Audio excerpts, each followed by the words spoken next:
শনিবাৰে দেশে উদযাপন কৰিব ৮০ সংখ্যক স্বাধীনতা দিৱস আৰু এই ৮০ সংখ্যক স্বাধীনতা দিৱসৰ প্ৰাকক্ষণত স্বাধীনতা সেনানী পিতৃ সুঁৱৰী আৱেগিক হৈ পৰিছে তেওঁৰ পুত্ৰ মুৰলী বৰা। এই মুহূৰ্তত মই কলিয়াবৰৰ হাটবৰৰ দাঁতকটা চুকৰ মুৰলী বৰাৰ ঘৰত আছোঁ আৰু মই দেখুৱাইছোঁ তেওঁৰ পিতৃয়ে স্বাধীনতা সংগ্ৰামত পৰিধান কৰা এইসমূহ পোছাক তেওঁ চাফ চিকুণ কৰি পিতৃক সুঁৱৰী এনেদৰে আৱেগিক হৈ পৰিছে।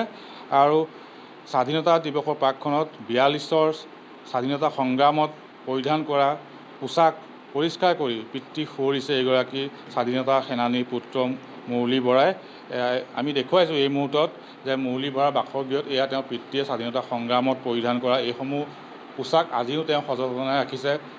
যি চৰকাৰৰ ফালৰ পৰা লাভ কৰা যি ফলি তামৰ ফলি আজিও তেওঁ সযতনে ৰাখিছে। আমি দেখুৱাইছোঁ এই মুহূৰ্তত যিহেতু আমি তেওঁৰ ঘৰতে আছোঁ আৰু এয়া দেখুৱাইছোঁ এনেদৰে যি পোছাক পৰিধান কৰিছিল স্বাধীনতা সংগ্ৰামত, যি ফলক তেওঁ এই সংগ্ৰামত অংশগ্ৰহণ কৰাৰ পিছত চৰকাৰে যি সন্মান যাচিছিল, যি তামৰ ফলক প্ৰদান কৰিছিল সেই ফলকো আজিও সযতনে ৰাখিছে। আৰু যিহেতু 1997 চনত পৰলোক প্ৰাপ্তি হোৱা প্ৰয়াত মুক্তিযোদ্ধা ভাবিৰাম বৰাই 1942 চনৰ শান্তি সেনাৰ নায়ক হিচাপে দায়িত্ব পালন কৰিছিল, সেই সময়ছোৱাতে তেওঁ যোৰহাট আৰু শিলচৰ জেলত কাৰাবাস খাটিবলগীয়া হৈছিল।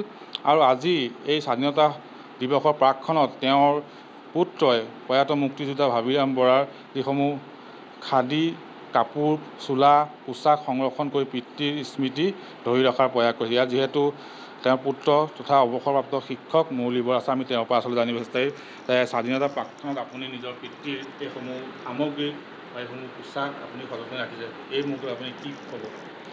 হয়, আমাৰ পিতৃদেৱ যোৱা 1997 চনতে এই সংসাৰ ত্যাগ কৰে।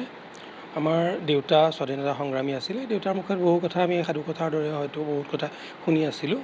তেখেতে স্বাধীনতা সংগ্ৰামত অংশগ্ৰহণ কৰিবলৈ সেই সময়ত আমি পূৰ্ণকান্ত সিংহ ডাঙৰীয়াৰ তেখেতৰ কিতাপত আমি পাইছিলোঁ যে কলিয়াবৰৰ পৰা নগাঁৱলৈ চাইকেল মাৰি গৈ পেলাই স্বাধীনতা সংগ্ৰামত অংশগ্ৰহণ কৰিছিল। আৰু এই স্বাধীনতা সংগ্ৰামত আমাৰ দেউতা আচলতে কলিয়াবৰত তেখেতৰ মানে কথা কামখিনি হোৱা নাছিলে। তেখেত শান্তি সেনাৰ নায়ক হিচাপে চতিয়ালত এটা কৰ্মশালা নিচিনা প্ৰশিক্ষণ হৈছিলে, তাত প্ৰথম স্থান লাভ কৰিছিল। আৰু সেই প্ৰথম স্থান লাভ কৰাৰ সূত্ৰে তেখেতক শান্তি সেনা বাহিনীৰ পৰা আমাক বৰহমপুৰলৈ পঠিয়ায়। সেই সময়ত বৰহমপুৰত কেইবাবছৰো কাম কৰে। কাম কৰাৰ পিছত 42 চনত তেখেতক কামপুৰলৈ পঠায়। আৰু সেই সময়ত কামপুৰত আমি দেউতাৰ মুখে শুনামতে ভিভিৰাম বৰা বুলি আছিলে। আমাৰ পিতৃদেৱ যেতিয়া ঢুকাইছিলে তেখেতে আমাক টেলিফোন যোগে আমাৰ কথা বতৰা আমাৰ লগত হৈছিলে, আমি যোগাযোগ এটা ৰাখিছিলোঁ। কিন্তু পিছত দুৰ্ভাগ্যবশতঃ সেই যোগাযোগ আমি ৰাখিবলৈ সক্ষম নহ'লোঁ। আমি জনাত সেই সময়তে কামপুৰৰ যেতিয়া ৰেল বগোৱাৰ কাহিনীটো আছিল, মৃত্যুঞ্জয়ৰ কাহিনী আছিল, সেই সময়ত আমাৰ পিতৃদেৱ সেই তাতে শান্তি সেনাৰ নায়ক হৈ আছিলে। আৰু ৰেল বগোৱাৰ কাহিনীটো শান্তি সেনাৰ নহয়, মৃত্যু বাহিনীৰ কাম আছিলে। শান্তি সেনা আৰু মৃত্যু বাহিনী দুইখিনিৰ এটা যোগসূত্ৰ আছিল যদিও তেওঁলোকে নিজাববীয়াকৈ আছিল। শান্তি সেনা মানে অভাৰগ্ৰাউণ্ড হিচাপে কাম কৰিছিল আৰু মৃত্যু বাহিনীয়ে আণ্ডাৰগ্ৰাউণ্ড হিচাপে কাম কৰি আছিলে। আৰু সেই কাহিনীবিলাক আমি দেউতাৰ মুখত শুনা পাওঁ। তেনেকুৱা ধৰণৰ পিতৃ চোৰাংচোৱাক শাস্তি দিয়া, কেনেধৰণৰ শাস্তি দিছিল আমি দেউতাৰ মুখত শুনা পাইছোঁ।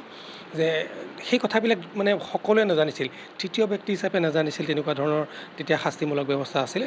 তেতিয়া বোলে এবাৰ কাহিনীত দেউতাই কৈ আছিলে, সেই কথাটো আমি শুনা পাইছিলোঁ যে শান্তি সেনা আৰু মৃত্যু বাহিনীৰ যিজন নায়ক আৰু যিজনে কামটো কৰিছিলে সেই দুজনেহে কথাটো জানিছিলে মানে সেই চোৰাংচোৱাজনক, ব্ৰিটিছৰ চোৰাংচোৱাজনক মাৰি পেলাই কৰিছিলে কি পানী পঁচাতে শুই উঠিছিলে।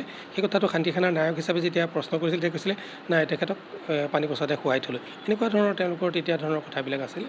আৰু আমাৰ ইয়াত আইতা আৰু পেহীহে আছিলে সেই সময়ত আমাৰ মাতৃৰো বিবাহ হোৱা নাছিলে। যেতিয়া আন্দোলন হৈছিলে দেউতাৰ বিবাহ হোৱা নাছিলে। আমাৰ ঘৰত নুমলী বৰুৱা আইতা আছিলে, আমাৰ পেহী আছিলে, আমাৰ আইতাৰ লগত ঘৰখীয়া আছিলে। আমি শুনা পাইছিলোঁ, পেহীৰ মুখতো বহুত কথা শুনিছিলোঁ। পেহীও ইতিমধ্যে ঢুকাইছে। পেহীয়ে কৈছিলে সেই সময়ত ৰাতিটো মানে বন্দুকধাৰী পুলিচ মিলিটেৰী আহি পেলাই গোটেই ঘৰটো ঘেৰাও কৰি ৰাখিছিলে। কিন্তু ৰাতি কোনো ধৰণৰ অত্যাচাৰ কৰা নাছিলে। মহিলা আছে কাৰণে কিন্তু সেইসকলে ৰাতি কোনো ধৰণৰ অত্যাচাৰ নকৰি পিছদিনা ৰাতিপুৱাহে ঘৰ খানা তালাচী কৰিছিল। তেনেধৰণৰ কথাবিলাকো আমি ইয়াত শুনিছিলোঁ।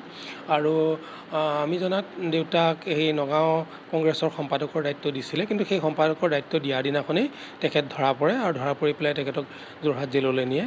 আৰু দেউতাই আমাক সৰুতে কোৱা মতে আমি শুনিছিলোঁ যে কুশল কোঁৱৰ আৰু বাকী সেইসকলৰ লগত আমাৰ অসমৰ সেই স্বনামধন্য যিসকল স্বাধীনতা যুঁজাৰু আছে এই মুহূৰ্তত হয়তো মই নামটো এটা পাহৰি যাব পাৰোঁ। সেইকাৰণে সেই স্বনামধন্য কুশল কোঁৱৰটো মনত আছে আৰু তেখেতসকলৰ লগতে আছিলে। কিন্তু আটাইখিনি লগত থকাৰ পিছতো আগৰাতি মানে কুশল কোঁৱৰৰ বিচাৰ হোৱাৰ আগৰাতিয়েই তেখেতসকলক দেউতাৰ লগতে আৰু বাকীকেইজনক শিলচৰ জেললৈ পঠাই দিয়ে আৰু সেইকাৰণে হয়তো সেই কেছটোৰ লগত দেউতাহঁতক সাঙুৰি নল'লে বুলি আমি গম পাইছোঁ। অৱশ্যে দেউতাৰ যিখিনি আমি পোচাক পাতি কিছু আছিলে সেই সময়ত এইখিনি স্বাধীনতাৰ সময়ৰ বুলি আমি ঠিক ক'ব নোৱাৰোঁ, কিন্তু দেউতাই যেতিয়ালৈকে পৰিধান কৰি আছিলে সেই পোচাকখিনি আমি পেলাই দিয়া নাছিলোঁ, আমি ঘৰতে ধুনীয়াকৈ থৈছোঁ। আৰু বিশেষকৈ অন্য সময়ত চোৱা নহ'লেও স্বাধীনতা দিৱসৰ সময়ত বা আমাৰ গণতন্ত্ৰ দিৱসৰ সময়ত সেইখিনি উলিয়াই মেলি চাফ চিকুণ কৰি আমি আকৌ এবাৰ সোমোৱাই দিওঁ। এই দুটা দিন আমি ড্ৰয়িং ৰুমতে ৰাখোঁ। আমি বিশেষকৈ আলমাৰি চালমাৰি তেনেকৈ আমি ঘৰৰ ভিতৰৰ আলমাৰিতে আমি থওঁ আৰু এইটো উলিয়াই আকৌ যেতিয়া আমি অকণমান চাফ চিকুণ কৰি পেলাই আকৌ থওঁ, আমি এটা পৰম শান্তি অনুভৱ কৰা নিচিনা অনুভৱ কৰোঁ, যেনে আমাৰ পিতৃদেৱ যেনে আমাৰ হাততে আছে, আমাৰ লগতে আছে, আমি সেইটো অনুভৱ কৰোঁ। নিশ্চয় এনেদৰে এইগৰাকী অৱসৰপ্ৰাপ্ত শিক্ষক মুৰলী বৰাই নিজৰ মুক্তিযোদ্ধা প্ৰয়াত পিতৃ ভাবিৰাম বৰাক এনেদৰেই সুঁৱৰে স্বাধীনতা দিৱসৰ প্ৰাকক্ষণত তেওঁ পৰিধান কৰা সাজ পোছাক চাফ চিকুণ কৰে, পুনৰ আকৌ সযতনে ৰাখে বা তেওঁৰ লাভ কৰা তাম্ৰফলি বিভিন্ন ধৰণৰ যি সামগ্ৰী তেওঁৰ আছিলে সেই সামগ্ৰীখিনি তেওঁলোকে চাফ চিকুণ কৰি এই সময়ছোৱাত তেওঁলোকে আৱেগিক হৈ পৰে পিতৃৰ সেই বস্তুখিনি সামৰি বা কেনেদৰে আৰু সযতনে ৰাখিব পাৰে তাৰ বাবে তেওঁলোকে চাফ চিকুণ কৰে। আৰু এনেদৰে এই স্বাধীনতা দিৱসৰ প্ৰাকক্ষণত এনেদৰে নিজ পিতৃক সুঁৱৰি আৱেগিক হৈ পৰিছে অৱসৰপ্ৰাপ্ত শিক্ষক মুৰলী বৰা।